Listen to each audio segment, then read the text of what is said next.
YouTube. Hi, my name is Mark and this is Nixon Motorsports. This channel is all about motorsports, from racing to exotic cars and even simulators. Today's video, we're going to talk about exhaust gas temperature sensors, EGTs for short. I'll get into well, what are they and why do you care? All right, with that, let's get into it. All right, exhaust gas temperature sensors. What is this little thing, right? So, as the name implies, it's a sensor that is measuring the temperature of your exhaust gas. And if you think about it, that is a direct relationship to the pressure in each of your cylinders. So EGTs have been around for quite a while, but that is their purpose. It's simple. It's to measure that exhaust gas temperature, again, related to pressure. And pressure in cylinders correlates to peak performance, right? The timing and the fuel and so on, air-fuel mix in that cylinder will actually increase pressure when it's at its peak performance. So EGTs actually are very good at that. All right, so that is an explanation of just basic what EGT sensors are. Now, there are two cases, at least from my side, why I will be using these sensors in the car. I've never done this before. And in fact, I've seen them on many pro drag racing cars, that type of thing. You know, a lot of very highly tuned engines, and many of you have seen these, right? Have used EGT sensors for years, so nothing new on that front. But two use cases. So the first, the very common one, is this will allow us as another tuning aid for peak performance. When you think about it, you know, most tuners will use, if I pan down here, here's my dual lambda sensors on my exhaust collector.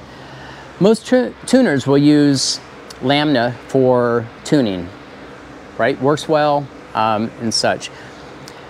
EGT sensors, though, however, on each exhaust tube from each cylinder provides a tuner an extra level of insight into the engine performance down to the cylinder level. And so if you think about an engine, you know, ideally an engine's going to be symmetrical, you know, every cylinder is going to perform exactly the same and so on. When you're looking, though, for those fractions of tune difference, look, think about it. An engine's an air pump, right? Air coming in, mixed with fuel, ignites, air goes out the exhaust. It seems like it should be symmetrical. For the most part it is, but the EGT sensors allow a tuner to actually tune each cylinder differently. And if you think about cars like my race car, right? And this is not that uncommon. So this is called ram air inlet. You have a big pendulum here, a big air box that captures air. If you think about air rushing in at speed, you know, 100, 120, 150 miles an hour into the engine, into the pendulum, this chamber, in theory, this should help bleed or blend the air into a controlled pressure zone for consumption, right? That's the theory. Now again, EGT sensors will allow us to potentially tune different cylinders slightly different for that peak performance. So that will be used on a chassis tune that we'll be doing later this summer. If you remember the video a couple episodes back, I talked about multiple threads that I'm working on for preparing this race car to be extremely competitive at high-speed racetracks, right? So the 4 threads, if you remember: 1, aerodynamics; 2, engine performance; 3, rolling resistance; and 4, chassis. So these EGT sensors will be used for chassis dyno tuning that we'll be doing, again, later this summer for the engine thread itself. All right, second reason. If you saw earlier this year, I had a doubleheader race weekend out here at ECR. Good weekend, actually. The car performed extremely well. No issues with that, actually. I set another one of my own track records, which I'm pleased with. But the point of it is, on Sunday's race, I had to scratch. I rolled out on track on the outlap, and I could tell on the outlap for the race, that is, that something was wrong. Power was down, didn't know what it was. I was able to start the race, but I had to scratch and come in early. Lo and behold, I had a wire on one of my coils that sheared, that broke. And that cylinder then stopped to fire, right? So I ran on 3 cylinders.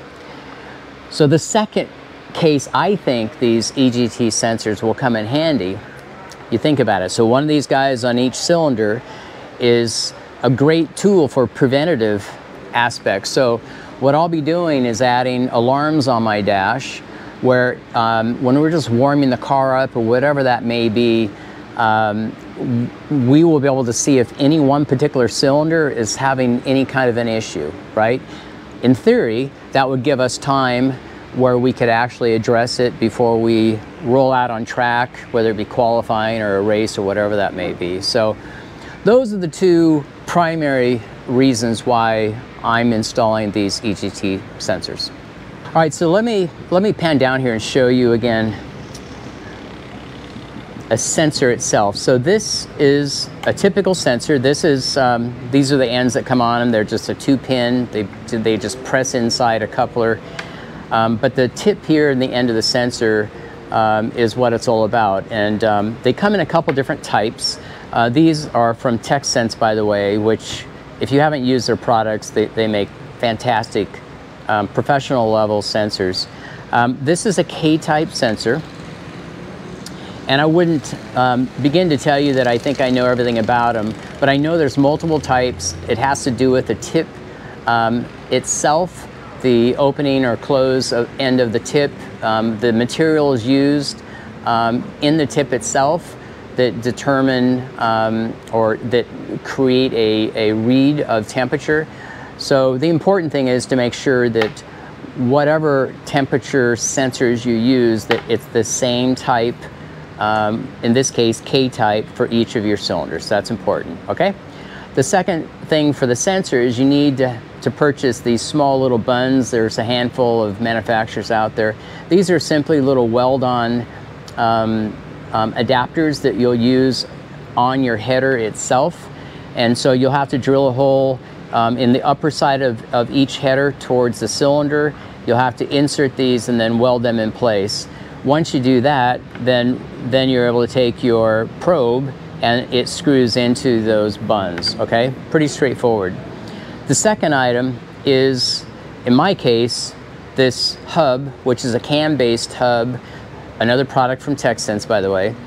And what I'm doing, now you could go with a single analog output adapter for each sensor and just wire that into a spare analog input line for your logger. That's an option.